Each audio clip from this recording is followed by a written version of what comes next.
Përshëndetje Dorë Meço, mirë se keni ardhur në Sol Intervista. Faleminderit, mirë se u gjeta.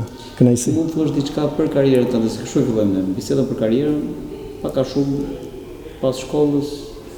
Unë jam skulptor, i diplomuar në Akademinë e Arteve në vitin 2002 dhe kam filluar rrugtimin tim si profesionist, qoftë si skulptor, por qoftë edhe si mësimdhënës pranë liceut artistik nga viti 2002 deri në vitin 2018.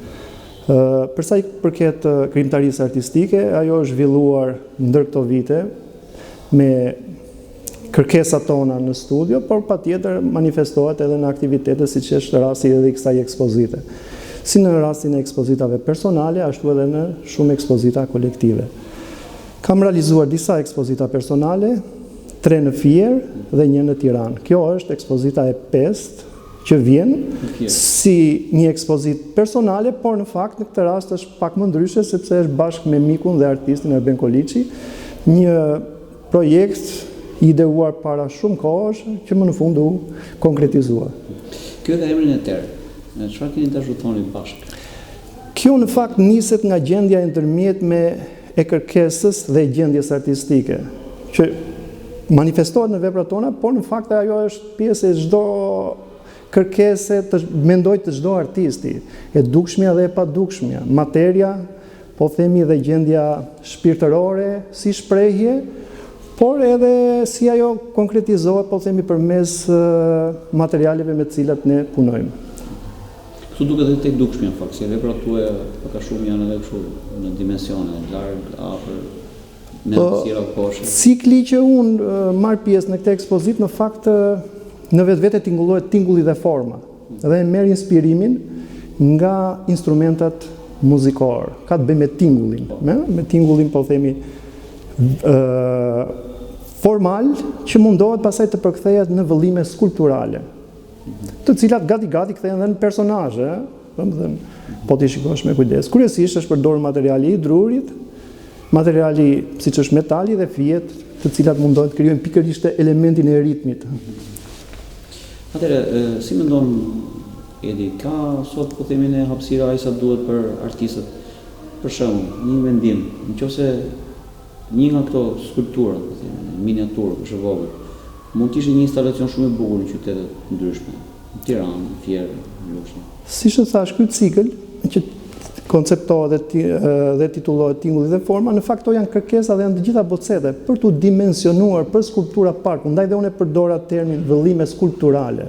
Do të thënë janë për në hapësira, po themi eksterieri, jo interieri, pavarësisht se ne këtu jemi në një interier, janë të gjitha për tu dimensionuar.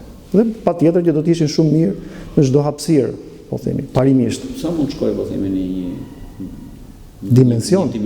Po dimensioni pastaj lidhet me hapësirën ku do ta integrosh. Ajo patjetër do marrin konsiderat mjedisin ku do rri, ku do jetoj, do bashkëshoqërohet, po themi, me mjedisin ku do të qëndroj. Realizimi, po themi, se ne jemi në dru. Jo, këtu kërkesa është bërë në dru. Po rritja jo detyrimisht do të jetë në dru. Mund të jetë edhe në patjetër që mund të jetë në bronzë, në rezina të ndryshme etj.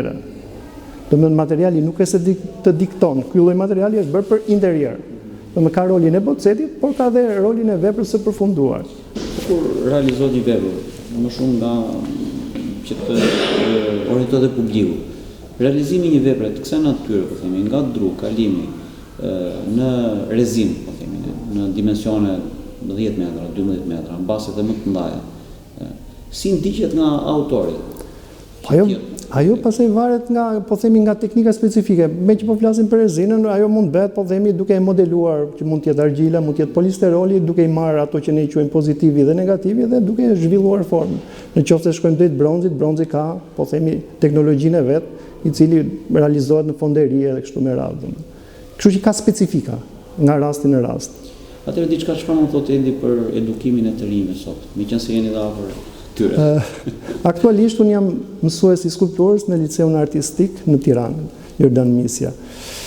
Me thënë të drejtën, shkolla artistike sot që ne flasim përballen me disa vështirësi të shumanshme, që nga aspekti, po themi, strukturor, financiar, por edhe tek vizioni tek e fundit, tek vizioni i shtetit dhe të gjetja e vetes në raport me tregun dhe me hapësirën. Ne jemi, po themi, profesionist, unë vetë jam skulptor profesionist dhe vim në, si thua, në dilemat e gjetjes së vetes në raport me kërkesën, siç po flasim.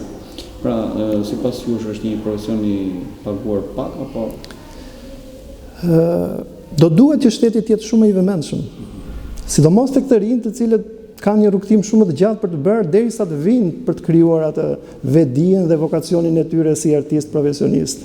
Ka nevojë patjetër për mbështetje.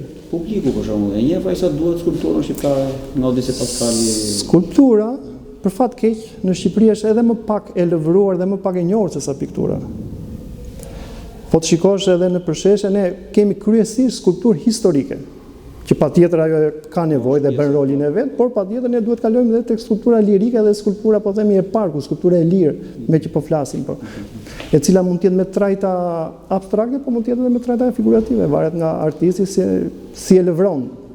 Pra është mangësi kjo. Patjetër që është mangësi, ne e shohim gjithë në qytetet tona që mungojnë skulpturat e parkut. Janë shumë të pakta. Do mungojnë të parqet. Për më tepër. Po, atëherë diçka për kolegun Arben Koliçi. Çfarë ka dashur thotë Arbeni nëpërmjet këtyre? Beni është një artist i cili eksperimenton dhe punon kryesisht në teknikën e grafikës. Por ky cikël në fakt është pak më ndryshe, sepse nuk është grafike shtypur, por është drejt, si thua, punës unikale, ku është përdorur klisheja për të ardhur te vepra, siç po themi, unikale. Po ti shikosh me kujdes, subjektet janë pak metafizike, konceptimi është metafizik në gjuhën dhe në dimensionin që ai përdor. Lëviz me trajta të pastra, linja të pastra dhe me ngjyra të parsore. Po ti shikojmë që është bluja, kryesisht e kuqja e kështu me radhë. Atëherë jemi në fund bisedës. Kemi një mesazh për publikun?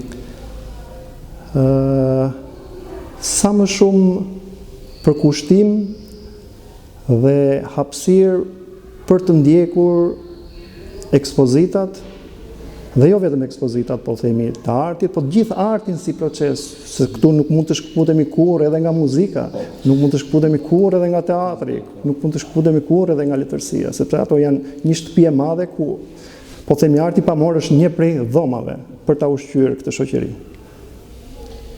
Po Edi, ju falenderoj për bisedën, ju uroj suksese në ekspozitët tjera. Faleminderit juve.